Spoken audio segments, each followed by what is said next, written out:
Olá, olá, boa noite. Vamos falar hoje de arte e suspensão da descrença. Por que e como esse termo, como essa palavra é tão importante. Então, deixa só o Ale entrar aqui. Olá, Eduardo, boa noite.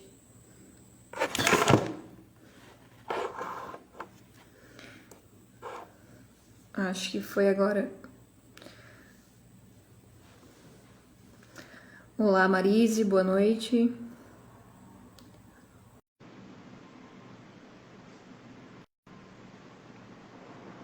Bom, acabei de aceitar, não sei se.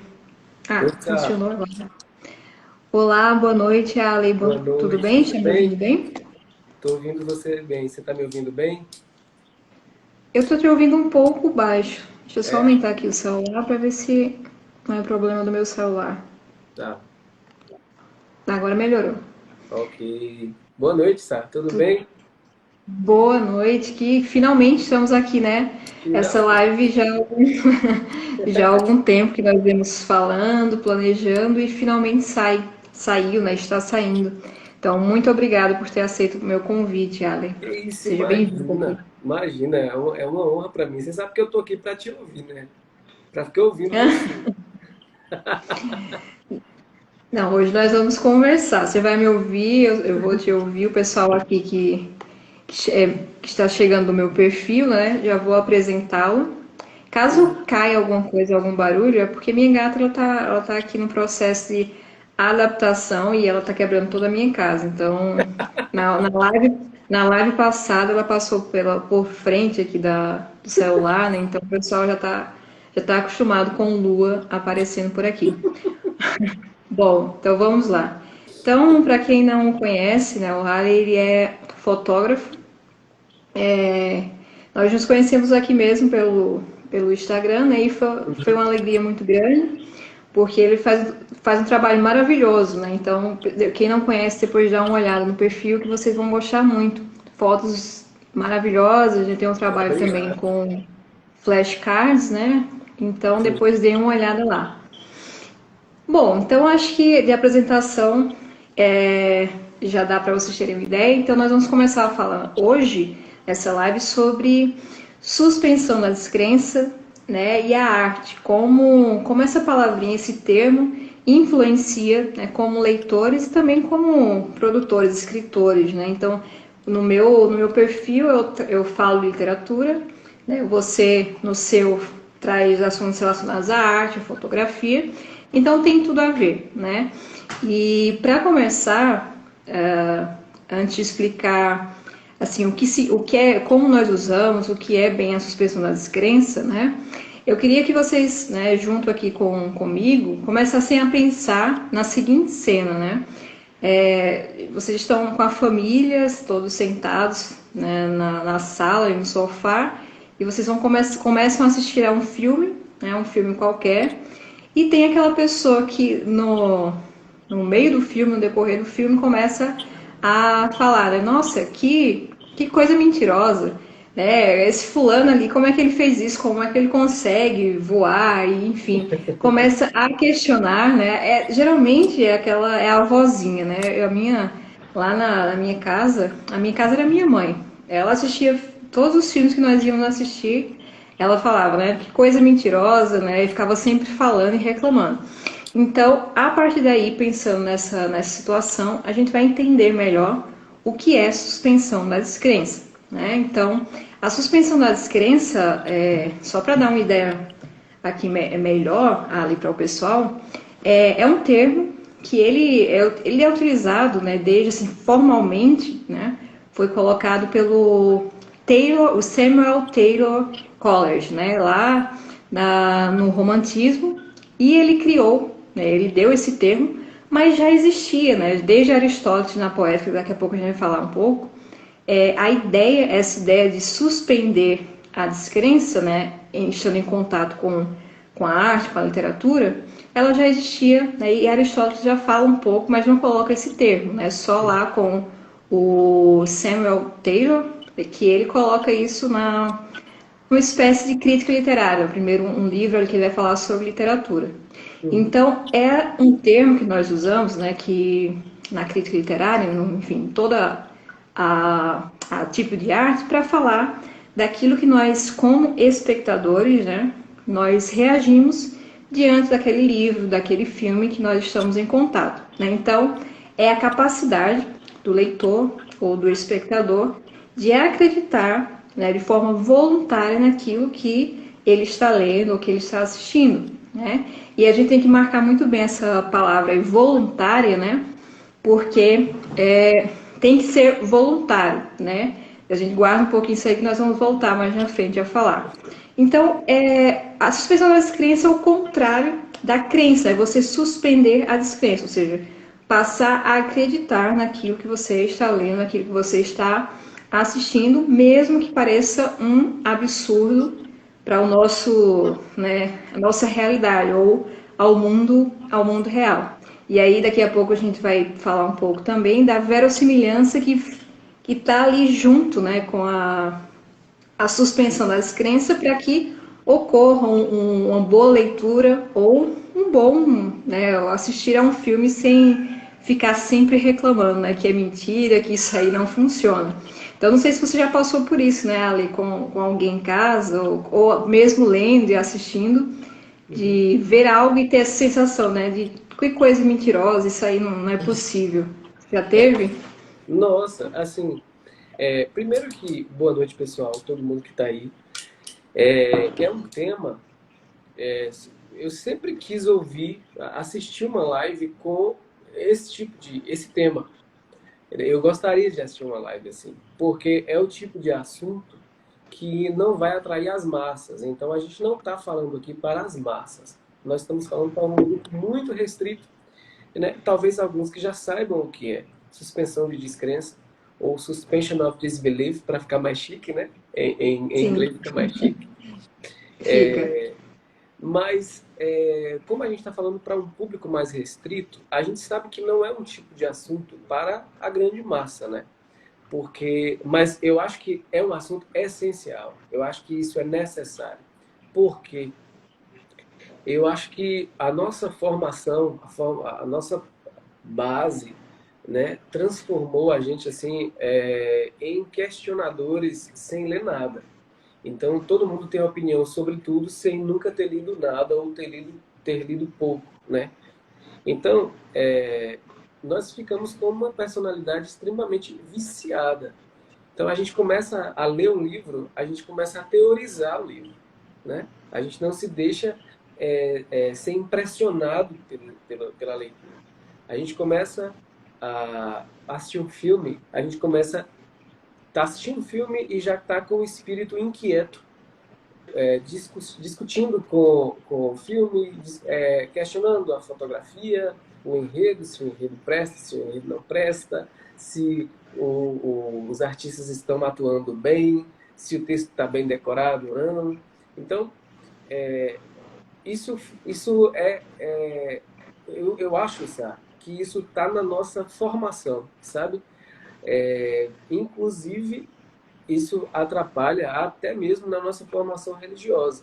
E aí, respondendo a sua pergunta, se eu já passei por isso, se eu já vivi uma situação dessa, eu acho que é muito comum. Então, por exemplo, no mês de maio, eu convidei uns amigos, o Padre Paulo. Esse ano, né? Esse ano o Papa Francisco lançou o ano de São José, né? 2021. E aí eu chamei alguns, aí vi uma live do Padre Paulo Ricardo falando da consagração a São José, achei muito interessante, nunca tinha ouvido falar de uma consagração a São José, e eu chamei 25 amigos, 24 amigos, para a gente formar um grupo de preparação juntos, né?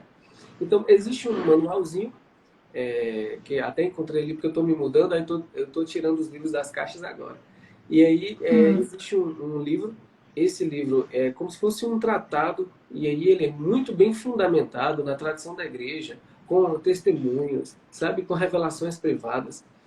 E eis que você começa a fazer a preparação da consagração e você está diante de vários relatos que são relatos de revelações privadas. Então você sabe também que uma revelação privada, ela não nós não temos obrigação de crer, não é isso?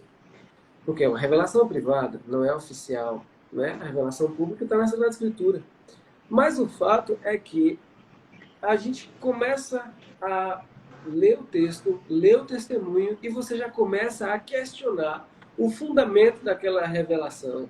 Se faz sentido, então você não se deixa ser guiado sequer por por aquele momento de silêncio que você precisa, sabe? Porque você não faz uma suspensão de descrença. Então você começa a teorizar. Então, olha só, desculpe a palavra, a merda que isso dá, porque isso atrapalha não só a sua apreensão da vida na arte, da literatura, mas também na vida espiritual, porque você começa a questionar tudo, né? Sem nunca ter lido nada. Então, assim, eu acho, sabe, que isso é muito comum, é um tipo de alerta que a gente tem que prestar, acender, e assim, poxa, o professor Olavo tem eu não sei onde foi que eu vi, eu não sei se foi um texto, se foi um Speak, se foi uma aula de algum curso, não sei. Mas tem uma reflexão dele que ele diz assim que quando nós estivermos lendo algo ou ouvindo alguém, a gente tem que dar maior credibilidade naquilo que a gente está vendo. Por quê? Se nós assumirmos aquelas premissas como se fosse verdade, sabe? E se de repente, lá pelas tantas, aquilo for um engodo, uma mentira, a verdade se revelaria assim,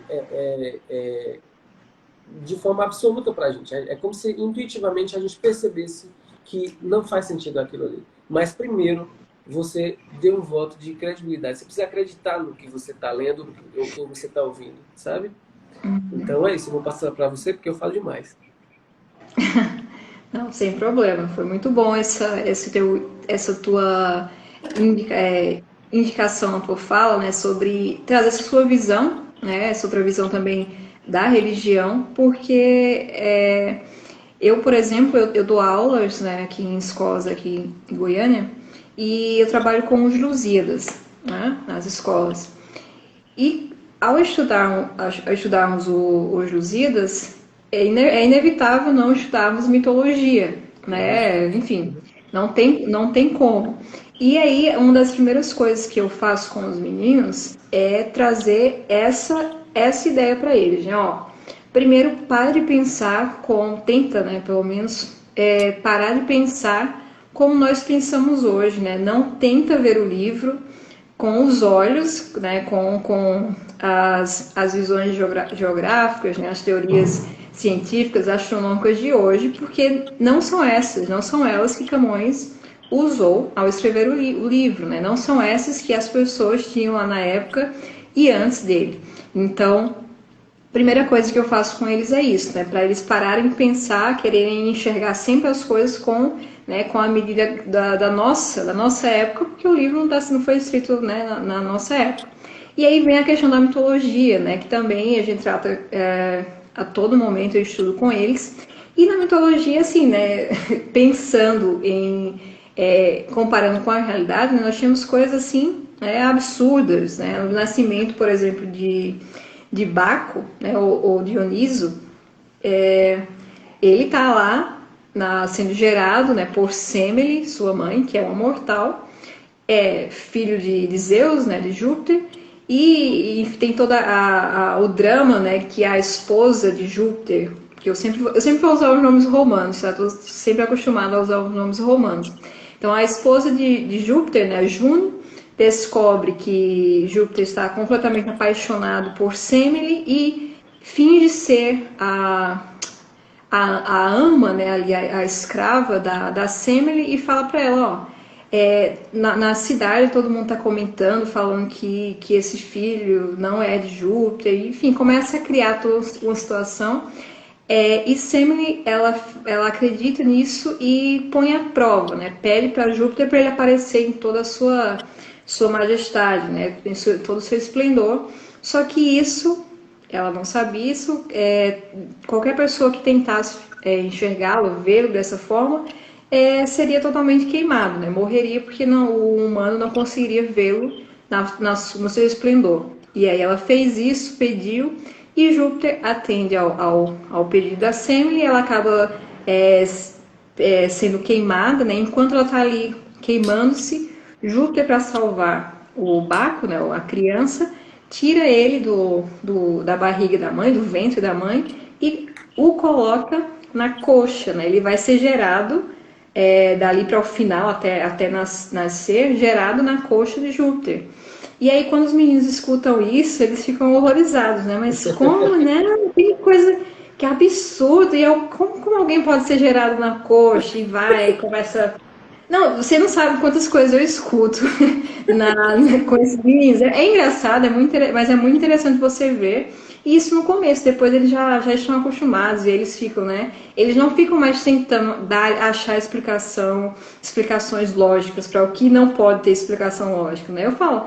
Então isso tem tudo a ver com o nosso assunto, né? Quando nós vamos ler uma ficção ou assistir a um filme, se a gente já chega com essa coisa, né? Eu vou ficar procurando ali defeito, eu quero ser a crítica literária, eu quero ser ali o crítico de cinema, sei lá qual, fugiu o nome agora que se dá.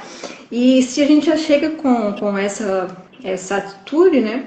As coisas muitas vezes não funcionam. Então, a suspensão da descrença é isso, a nossa vontade, né, esse voluntário de acreditar nas premissas que são nos dadas ali no livro ou no filme, na arte que nós tivemos em contato. Então, assim, para nós, né, que desejamos ler bem ou, enfim, ter uma vida em contato com a arte, né, de forma que gere algum resultado, né, não adianta a gente só ler e não entender o porquê das coisas, né? É importante sim uma leitura assim, despretensiosa, eu estou lendo aqui, mas vai chegar um certo momento que só essa leitura assim também não dá. Você precisa ter mais repertório, né, para saber, ó, isso é assim por isso, isso e isso, né? Então, se você não faz essa evolução também na tua leitura, né, como leitor, como espectador, também, né, fica algo faltando. E aí, vamos dar um exemplo assim bem, sei lá, bem simples, né, para acho que todo mundo vai conhecer, para entender de fato o que é a suspensão da descrença, né? Então, e a verossimilhança também, né? Então, antes de falar o exemplo, eu vou só rapidinho, Ali, falar sobre o que é a verossimilhança, né? Perfeito. Porque ela e a suspensão da descrença, elas devem estar ali sempre juntinhas, né? Então, eu já falei que a suspensão da descrença é a vontade voluntária de você, como leitor, como espectador, acreditar naquelas premissas ali que estão sendo nos dadas. A verossimilhança é a verdade. A verossimilhança vem de verossímil, né? É o que parece verdade, né? Então, é a verdade dentro do texto, dentro da narrativa ali, do filme, do livro. Então, mesmo que aquilo, na realidade, né, no mundo real, digamos, como a gente fala, não seja possível, né, seja algo impossível, se na narrativa, se no filme, no livro, o autor consegue colocar aquilo com lógica, uma lógica interna, se ele dá ali, ele dá razão, né, para aquilo, isso é verossímil, é real ali dentro da narrativa, né? Então, um exemplo muito simples desse é o Homem-Aranha. Eu gosto sempre de falar porque todo mundo conhece, né? Eu acho que ou o filme ou o quadrinho, se não leu, já deve ter assistido. Então, como é a narrativa do Homem-Aranha? Né? Tem lá o Peter Parker, que é o garotinho do bairro, né? O menino ali do bairro. Ele, estudante, vai com a sua escola para um laboratório, né? Isso aqui eu tô falando do filme, tá? Porque eu não li. Se for diferente, aí vocês. Se for diferente, eu não sei. Desculpem aí, vocês podem comentar, mas se você souber também, tá? Mas eu não sei. Não sei. Vou falar quanto ao filme. No filme, ele vai lá nesse laboratório, eles vão fazer essa excursão escolar, e lá uma aranha que estava sendo modificada ali, geneticamente, estavam sendo feitos ali alguns experimentos, algumas coisas assim do tipo com ela. Ela acaba picando o Peter Parker e por isso a partir disso ele ganha poderes, ele começa ali a descobrir depois de algum tempo que, né, agora na verdade é o Homem-Aranha, ganhou poderes ali a partir da aranha, da picada da aranha, né? Então, existe uma explicação, né, lógica dentro da narrativa, uma lógica interna, dando o porquê, porque ele, uma pessoa, né, que foi picada por uma aranha ganha poderes a partir disso. Na vida real, né? Eu até brinquei uma vez, o aluno falou, né? Mas a senhora sabe se é possível ou não na vida real? Eu disse, olha, vamos fazer o teste. Eu vou pegar uma aranha ali daquelas enormes, deixa ela te picar, se você ganhar poderes, aí a gente comprova que é a tua tese. Se não, então é melhor ficar... não falar isso. Né? E aí, bom, existe uma lógica, né? Nós temos aí uma lógica interna que é a verossimilhança. Tem uma explicação e assim nós, como leitores, como espectadores, nós acreditamos naquilo. Então vejam que verossimilhança está totalmente ligada à nossa capacidade de acreditar ou não na narrativa, porque se a narrativa ela é mal escrita, a verossimilhança ela não foi construída ali, né, como Aristóteles fala lá na Poética, né, Aristóteles fala que lá ele está falando da tragédia, das tragédias, né, da epopeia, mas a Poética serve até hoje como, né, um guia ali para todas as artes, para a literatura, para cinema e por aí vai. E lá ele fala, né, que para existir a verossimilhança, né, para que as tragédias fossem feitas, né, se fossem boas, fossem feitas corretamente, o poeta, que ele chama poeta, né, o escritor, o artista, o que nós chamamos hoje por vários, né, nomes, ele chamava de poeta.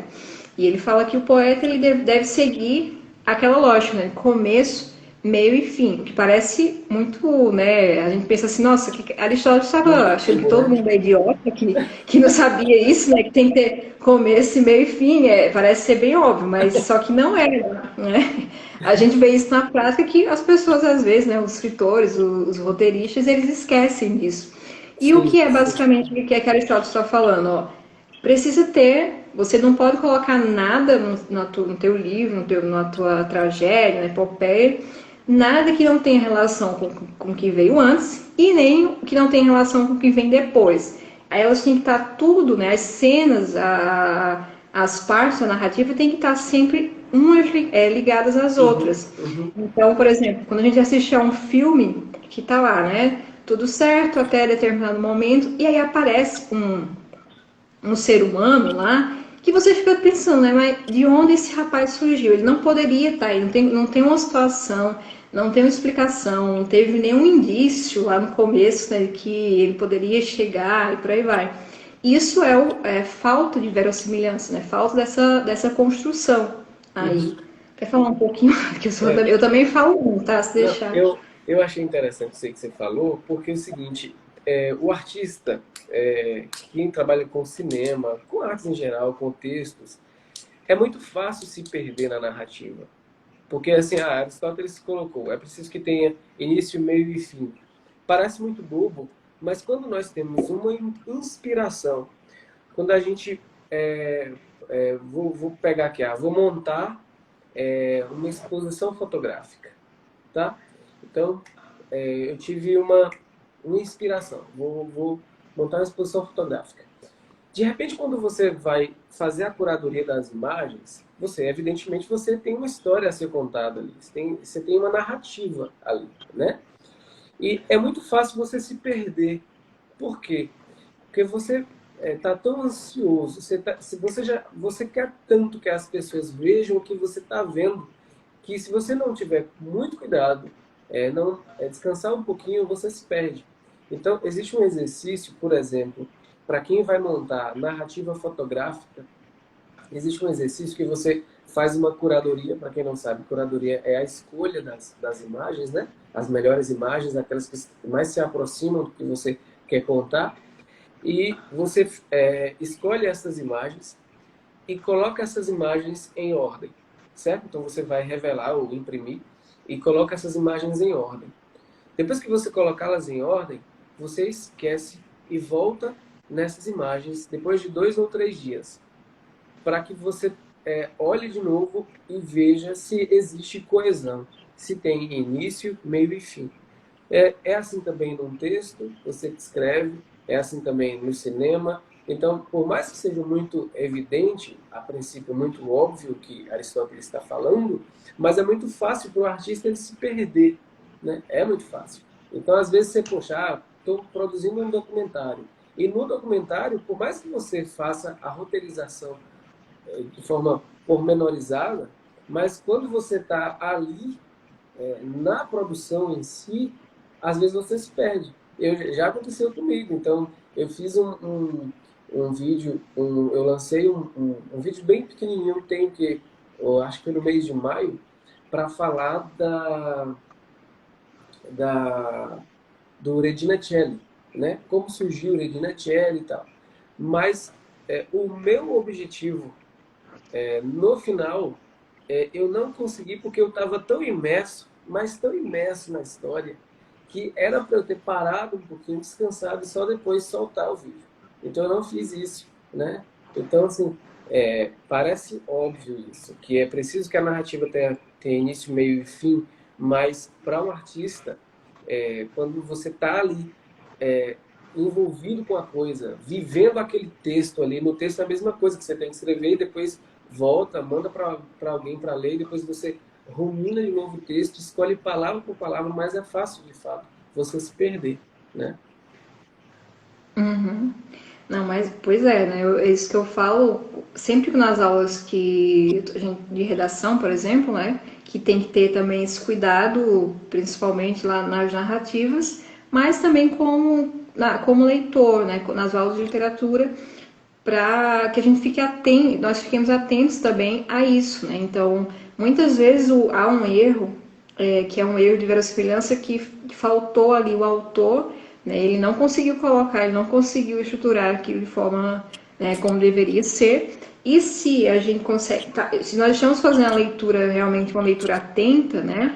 Nós vamos perceber, ó, por que está aqui assim, por exemplo, eu lembro de uma aluna minha, ela falou, eu estava falando sobre isso, e ela falou do Harry Potter, né? Falando que quando o Harry ele vai encontrar com a primeira vez que ele se encontra com o professor Snape, que ele não, o professor não olha a marca, né, que ele tem aqui que todo mundo observava a primeira coisa nisso nele, né? Ele não percebe isso, ele olha primeiro, fica admirando e observando os olhos do Harry, né?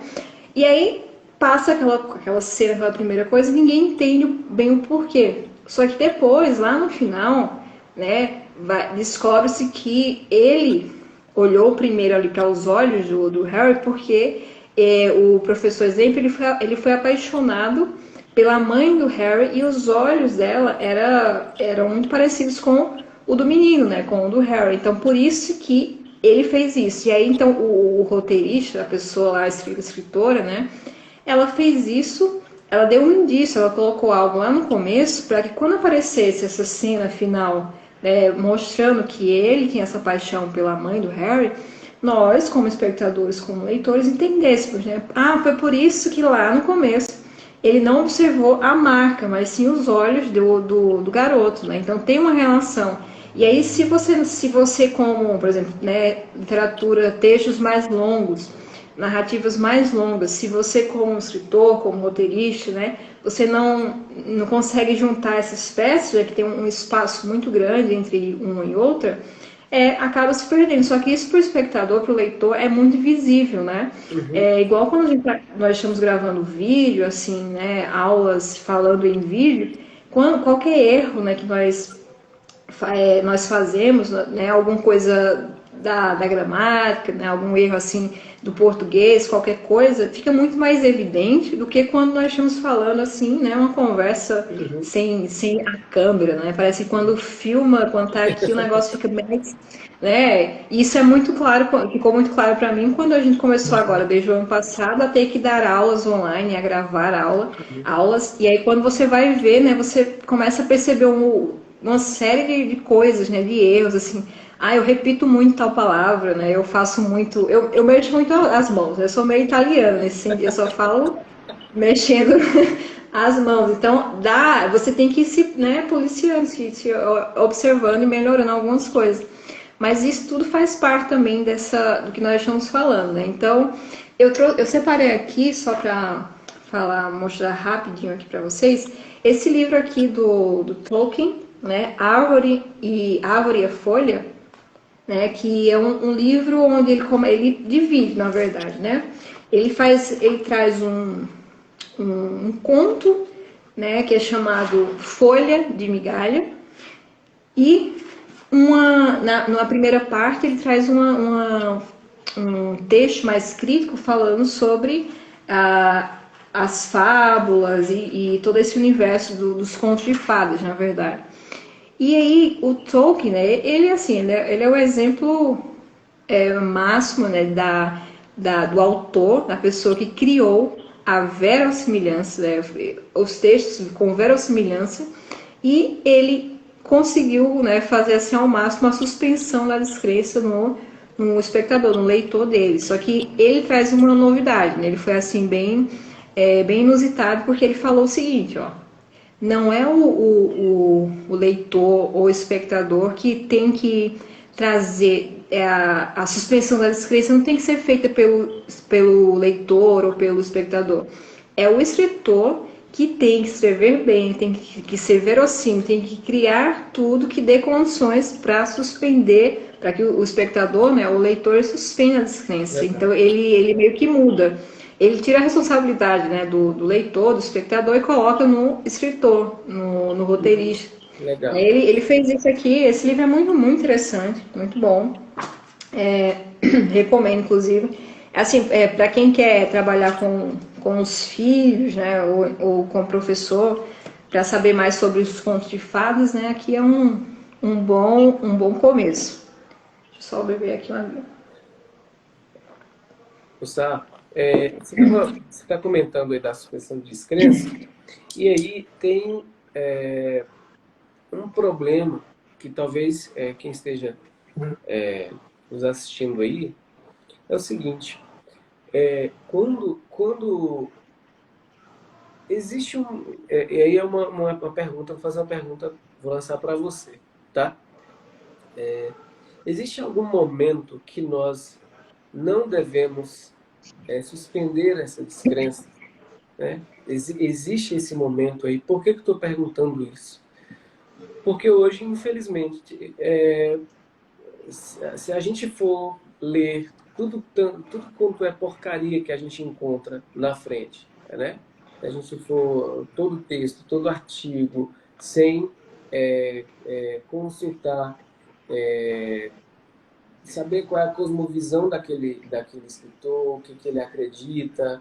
Então, assim, existe algum momento que nós não devamos ir por esse lado, como, por exemplo, se a gente pegar as novelas, né, das últimas décadas, certo? As novelas dos últimos anos, né? As novelas mais famosas aí. Então, será que houve aí um mecanismo deliberado, como o Tolkien disse, para que o roteirista conseguisse suspender a descrença? Então, assim, até que ponto nós devemos, de fato, suspender ou simplesmente consumir aquilo ali, porque você sabe que a arte, ela nos faz participantes daquelas cenas. Então, se você está diante de uma fotografia que realmente sugere algo transcendente, você acaba participando daquilo. A ideia da arte é essa, assim na literatura também, né? O seu repertório aumenta. Então, como é que você vê isso, né? Diante de um texto, diante de um filme, diante de uma obra de arte, de uma fotografia, de uma música? Tá. Bom, eu sou daquele grupo que tem aquela ideia, né, assim, do ler de tudo, conhece tudo e reter o que é bom, né? Eu sempre tive muito assim, na escola, né, os meninos, meus alunos em aulas particulares perguntam, né, o que é que eu leio, como eu leio e tal. E assim, eu parto da ideia, eu falo para eles, né, leia aquilo que a parte do teu interesse primeiro, né, procura aquelas histórias, aquela literatura que tem algo que vai te identificar com o momento que você está vivendo, né, porque não Uhum. adianta, como eu falei esses dias aqui no meu perfil, não adianta eu te falar, ó, começa lendo lá Camões, né, se naquele momento, né, se você não tem uma leitura prévia, você não tem muito conhecimento de mitologia, você vai se perder e não vai ser algo proveitoso. Né? Então eu parto primeiro dessa ideia aí.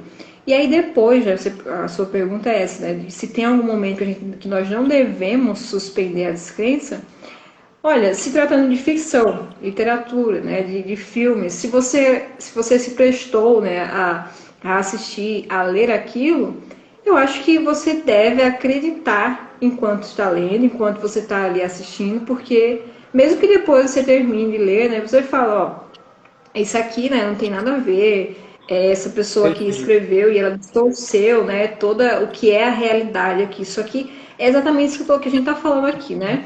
A realidade dentro do filme, da literatura, não interessa, né? Assim, Uhum. ela tem que ter um pezinho, lógico, na realidade, porque há aquela identificação. Né? A gente precisa ter algo que é um pouco real da nossa realidade para que haja uma identificação ali na narrativa. Só que se você fica sempre fazendo esse processo, né, de procurar algo que concorde com aquilo que eu penso, ou que traga alguma coisa ali é isso, esse escritor eu não vou ler porque, sei lá, ele era do Partido Comunista. Né? Isso aí é bobagem.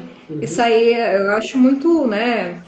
Assim, é reduzir muito. Então, há vários escritores, vários roteiristas e, enfim, pessoas, artistas que a vida dele, né, mesmo que eu não concordasse com a vida dele, a literatura, o que ele fez tem coisa boa, eu consigo aprender, eu consigo pegar, e mesmo que aquele universo, que naquele momento que eu esteja lendo, né, eu vejo alguma coisa ali, mas eu preciso acreditar, porque senão a leitura não vai acontecer, eu vou ficar sempre Uhum. assim, igual a velhinha chata, né?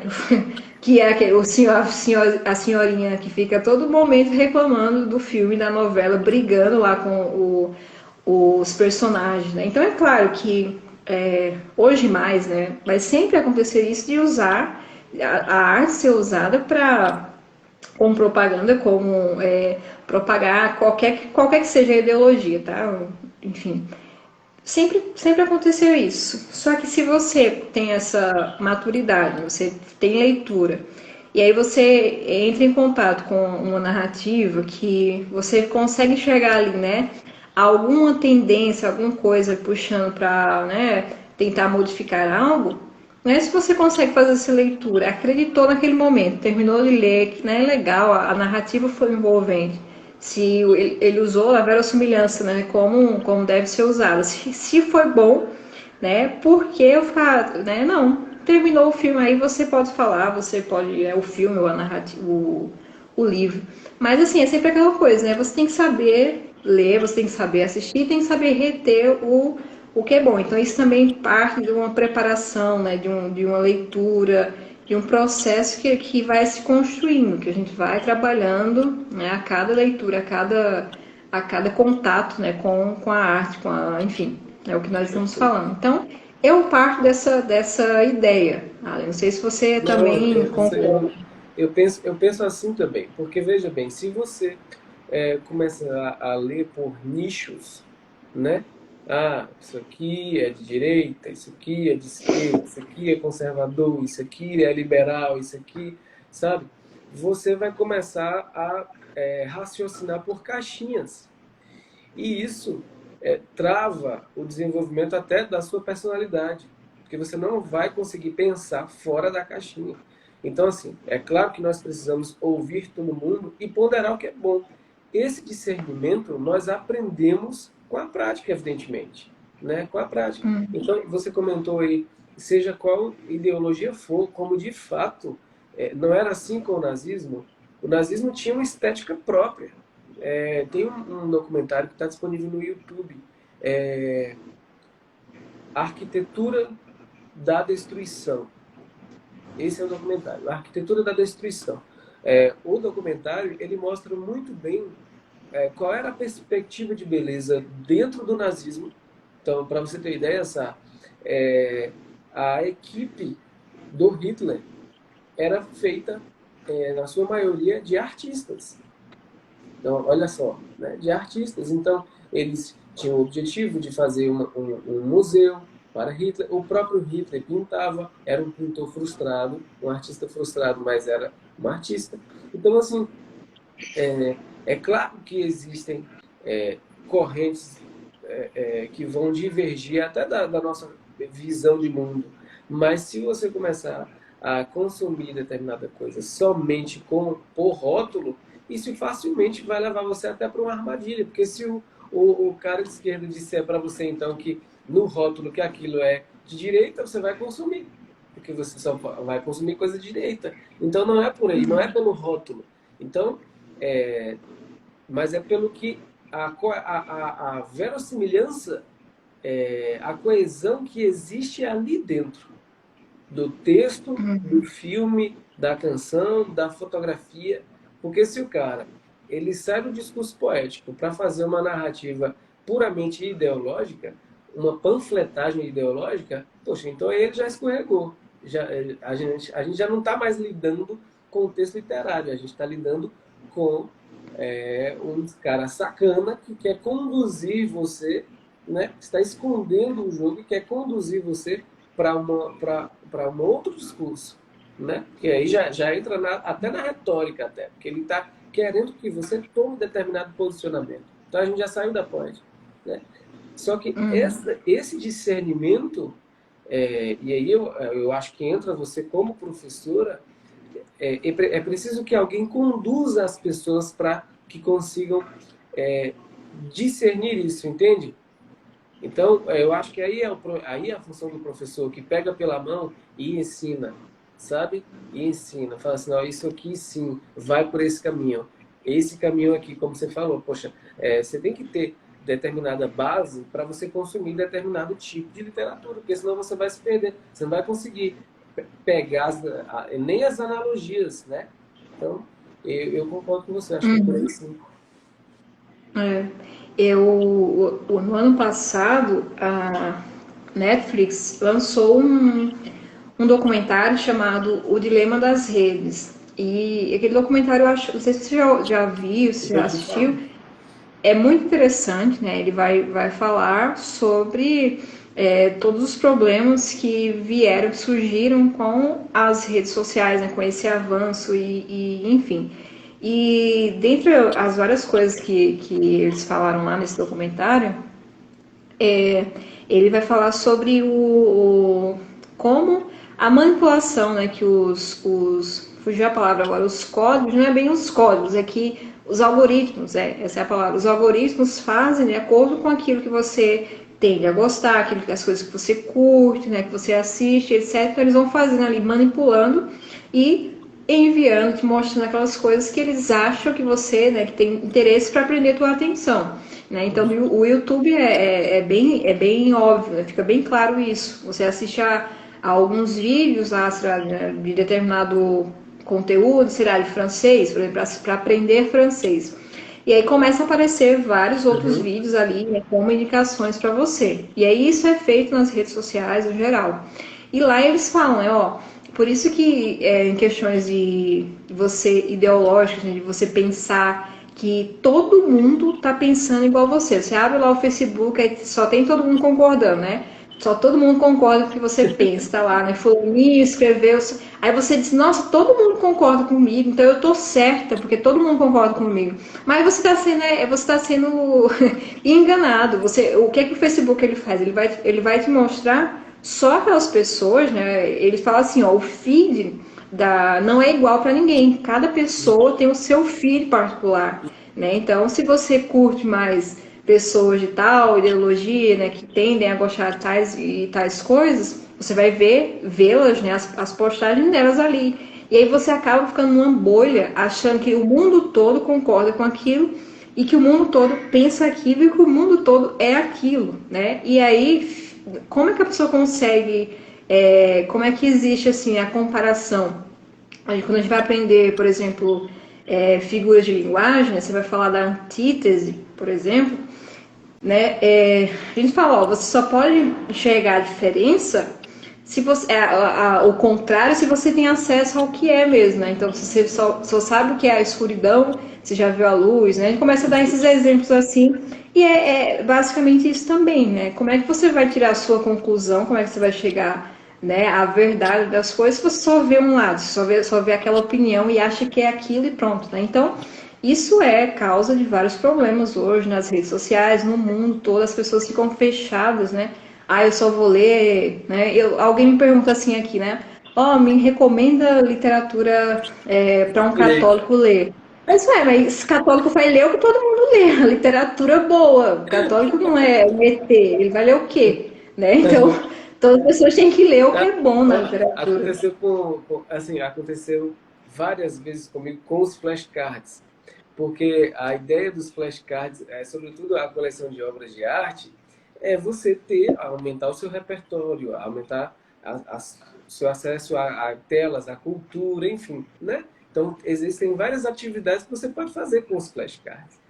E eis que dentro a curadoria que eu fiz das imagens passa por todas as escolas. Então você tem, inclusive ali você tem Delacroix, você tem Diderot, você tem Picasso ali dentro. Aí um dia uma mãe chegou para mim e falou assim: você colocou Picasso na coleção? Aí eu falei assim, então, Picasso está aí exatamente para que você consiga comparar e chegar à conclusão de, poxa, isso aqui não é legal. A arte que ele está fazendo aqui, poxa, isso aqui é desconstrução, você está entendendo? Então, se você simplesmente se fecha os olhos, volta o seu rosto e nem faz esse tipo de diálogo, como é que você vai desenvolver realmente o seu olhar e o seu repertório? Então, assim, a ideia, eu acho que ela achou que eu estava colocando o Picasso, Delacroix lá dentro, tipo assim, quase que era uma heresia. Quase que... E eu falei, não, É não, a cada gente vai um. explicar. Isso não aconteceu, não foi uma vez só, não. Umas 3 vezes, né? E assim, teve o lance também de eu coloquei. Tem o nascimento da Vênus, né? E ela tá nua, né? E aí você imagina.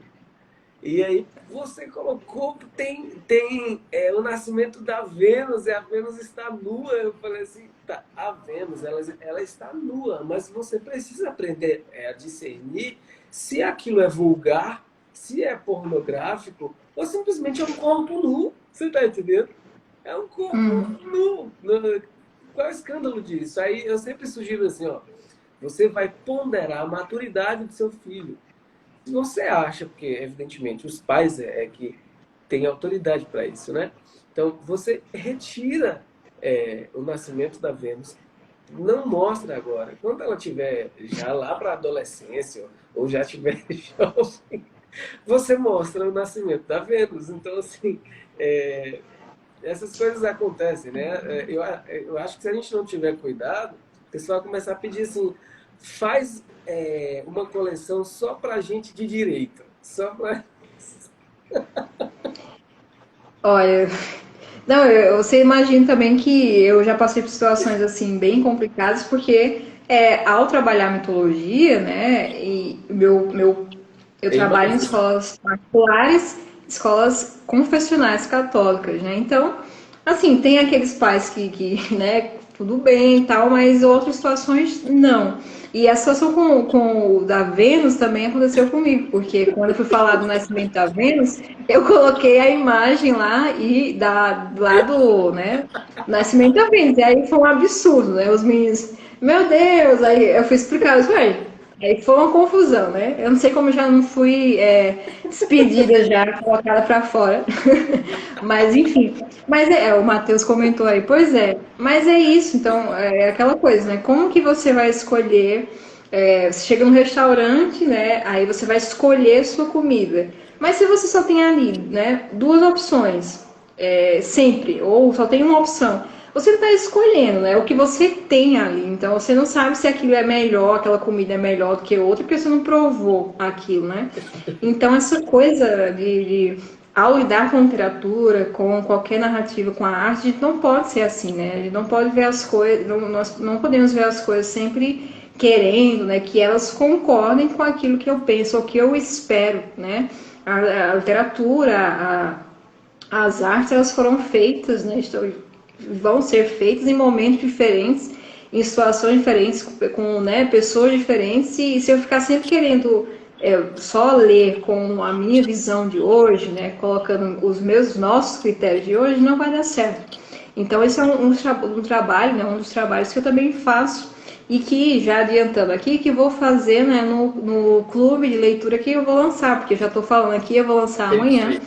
mas já já estou adiantando que nós vamos ter um livro por mês, né? Vai ser assim, vai receber material em PDF com textos que ajudam, né? Que nos ajudam a ler, a entender aquele texto, com o contexto da obra, falando do autor, enfim, com material e apoio para a leitura. E vamos ter 2 reuniões por mês, né? 2 encontros, Legal. 2 aulas, onde nós vamos falar sobre aquele livro do mês. E aí, além disso, eu trago aspectos mais assim, né, como a gente fez hoje, né, de crítica, de literatura, de como você, por que ele fez isso, qual foi o que é que teve ali de verossímil, que não deu certo, né, o que é que tem de errado, o que é que a gente pode pegar ali, com coisas mais assim também para o aspecto técnico, não que isso seja a primeira parte, a gente não vai fazer Uhum. isso logo de início. São 2 encontros, um é mais para a obra, a gente vai, né, conhecer e falar, vai ter uma conversa sobre a obra, a gente vai, né, entrar em contato, sentir o livro, e aí no segundo encontro a gente vai trazer pessoas que vão falar, por exemplo, nosso primeiro livro vai ser a trilogia tebana, né? Uhum. Então, vamos falar Édipo Rei, Édipo em Colono e Isso. Antígona. Então, Uhum. nós vamos ter a participação do Eduardo, que ele é psicanalista, e ele vai trazer a visão psicanalista do Perfeito. mito de Édipo, né? Então, vai ter essa conversa com outras áreas, né? Então, eu não quero, minhas aulas de literatura, eu não gosto, eu não quero nunca reduzir a literatura para o que eu penso ou para o que eu concordo, né? Quem sou eu para fazer isso, né? Então, é isso que a gente aprende a ler, né? Quando nós vamos lendo, entendendo, é para isso que serve a literatura, né? Para ampliar e não para reduzir o nosso imaginário, o nosso conhecimento, a nossa visão, né? Ali de mundo. Perfeito. Perfeito. Gente, eu acho que um clube de leitura, ele é necessário. De verdade, ele é necessário. Por que isso? Porque nós só vamos, assim, eu não quero falar da utilidade da leitura, né? Porque eu não sou utilitarista. Mas, evidentemente, a literatura, ela tem reflexos no nosso dia a dia, né? Ela vai moldar a nossa personalidade, ela vai nos conduzir. Então, assim, nós padecemos muito porque a gente não lê, porque nós somos um povo realmente muito burro, né? Assim, e a nossa formação, essa ideia de sócio-construtivista, isso é, estragou a nossa personalidade, a nossa visão de mundo, a forma como a gente vê as coisas. Então, assim, poxa, foi agora já grandinho que eu estou começando a aprender a ler. Esses livros que vocês estão vendo aí atrás, eu achei que eu já tinha lido, eu não li nada disso aí. Eu preciso reler tudo isso aí. Então, assim, nós precisamos, de fato, estudar. Estudar ler não é simplesmente uma questão de opção. Nós precisamos disso porque, assim, não dá para confiar no jornal para a gente se informar. Não dá para confiar em todas as escolas para a gente se formar. Não dá para confiar nem na homilia de determinado pároco numa paróquia. Infelizmente, não dá. Então, assim, de onde é que você vai tirar informação para, de fato, você desenvolver musculatura espiritual, robustez e fortalecer a sua personalidade diante desse caos, dessa loucura que está aí fora? É na literatura, entendeu? É através da literatura, não tem outra forma. Então, eu acho que clube de leitores, eu acho que é o tipo de iniciativa que é necessário hoje em dia. Tá? Parabéns pela iniciativa, viu, Sá? Eu quero fazer esse negócio aí. Obrigada. Vamos lá. Amanhã eu já estou colocando aqui, e aí o nome do clube é Catarse, né? Então traz toda Legal. essa ideia aí do nome. Eu gostei muito, né, desse nome, porque a literatura é isso, né? Você entrar em contato com aquele texto, aquela narrativa, ver aquela personagem, né, vivendo uma situação que ou você já viveu ou que já viu alguém vivendo, né? Ou que você vai viver e tá, né, tendo contato antes, e quando você se depara com aquela situação que a personagem está vivendo, você consegue sentir, né, muitas vezes o que ela está sentindo, e você começa a entender melhor aquele sentimento que às vezes, né, passa desapercebido durante nossos dias, na nossa vida, né, a correria, que a gente não para refletir sobre o que nós sentimos, né? Então, muitas vezes a gente não sabe nomear o que nós estamos sentindo, e aí Perfe- confundimos com outras coisas, né, outros Perfeito. sentimentos que não são, né, que não é aquela coisa que você está sentindo. E como você vai resolver aquele problema se você não sabe o que ele é, né, de fato? Perfeito. Então, na Perfeito. literatura, quando você enxerga a parte do texto, da narrativa, da vida da personagem, aí sai aquele clique, né? Você finalmente entendi o que é aquilo que eu senti ou que eu estou sentindo, e aí, a partir de agora, eu vou ter como resolver aquilo, né? Antes disso, não tem. Então, nesse mundo, né, de tantas, assim, esse mundo pós-Covid, né? Eu tô batendo muito nisso porque é um mundo novo, né? O Brave New World. Então, chegamos a ele, parabéns, estamos aqui. Acostumem-se a ele, né? Temos que algumas coisas a gente vai ter que a partir de é a nossa realidade, é o que nós temos agora. E a literatura lá, desde os gregos, ela é a mesma, né? Mesmo não. Os seres humanos são os mesmos, né? Desde os gregos até hoje. Então, o que os gregos falavam servem e muito para o que nós estamos vivendo hoje, né? Não achem que né, são coisas totalmente diferentes, porque o que está lá em Hamlet, em Édipo, vai servir, vai nos ajudar para nos entendermos e conseguirmos entender também por aquilo que nós estamos vivendo hoje, né? Perfeito. Então, eu acho que está dando nosso tempo aqui, Harry. Eu vou te agradecer mais uma vez. Muito Ah, obrigada passou muito por aceitar o rápido. convite. Foi muito bom conversar com você. E fale aí, dê suas considerações finais. O pessoal que assistiu aqui, bom, depois eu falo. Pode Ó, falar. para mim foi uma conversa muito gostosa e eu sempre aprendo muito com você. Eu acho que vai ser um sucessaço o clube, tá? Eu quero participar. E é isso. Brigadão. Acompanhe a Sabrina nas redes. Quem não segue a Sabrina, por favor, siga a Sabrina, porque eu acho que nós precisamos estar, assim, a gente precisa se unir cada vez mais, pessoas que têm a mesma cosmovisão, mesma visão de mundo da gente. Isso é muito importante nos dias de hoje, tá? Porque, afinal de contas, nem todo mundo ainda tem esse discernimento, né, Sabrina? Esse discernimento é através da leitura que a gente vai desenvolvê-lo com pessoas capacitadas e competentes para fazer isso, tá? Então, obrigado, Sabrina, pelo convite. Quando precisar, eu estou aqui, tá?